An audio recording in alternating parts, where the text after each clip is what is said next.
വിവാദ പരമ്പരകൾക്കിടെ നിയമസഭാ സമ്മേളനത്തിന് നാളെ തുടക്കമാകും. വയനാട് മുണ്ടക്കൈ ഉരുൾപൊട്ടലിൽ മരിച്ചവർക്ക് അന്തിമോപചാരം അർപ്പിച്ചതിനു ശേഷം ആദ്യ ദിനം സഭ പിരിയും.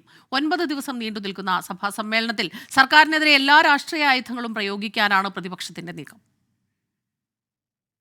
PV അൻവർ മുതൽ PR ഏജൻസി വരെ സർക്കാരിനെ സഭാതലത്തിൽ തുറന്നെതിർക്കാൻ കഴിയുന്ന വിവാദ പെരുമഴ നനഞ്ഞു നിൽപ്പാണ് സർക്കാരും CPM-ഉം. PV അൻവർ ഉയർത്തിയ കലാപക്കൊടി ADGP MR അജിത്കുമാർ സംഘപരിവാർ നേതാക്കളുമായി കൂടിക്കാഴ്ച നടത്തിയത്, പൂരം കലക്കലിലെ അന്വേഷണ റിപ്പോർട്ട്, സർക്കാരിന് ഉത്തരം പറയേണ്ട വിഷയങ്ങൾ നിരവധി. നാളെ അടിയന്തര പ്രമേയം അടക്കമുള്ള മറ്റു നടപടികൾ ഉണ്ടാകില്ല. വയനാട് ദുരന്തത്തിൽ മരിച്ചവർക്ക് അന്തിമോപചാരം അർപ്പിച്ച സഭ പിരിയും.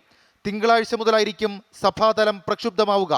മുഖ്യമന്ത്രിയുടെ മലപ്പുറം പരാമർശമായിരിക്കും പ്രതിപക്ഷത്തിന്റെ പ്രധാന ആയുധം.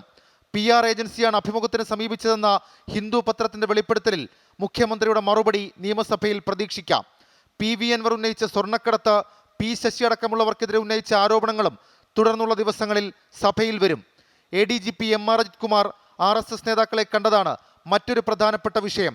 വിഷയത്തിൽ കാര്യമായ പ്രതികരണങ്ങളിലേക്ക് കടക്കാതിരുന്ന മുഖ്യമന്ത്രി സഭയിൽ എന്ത് വിശദീകരിക്കുമെന്ന് പ്രതിപക്ഷം ഉറ്റുനോക്കുന്നുണ്ട്.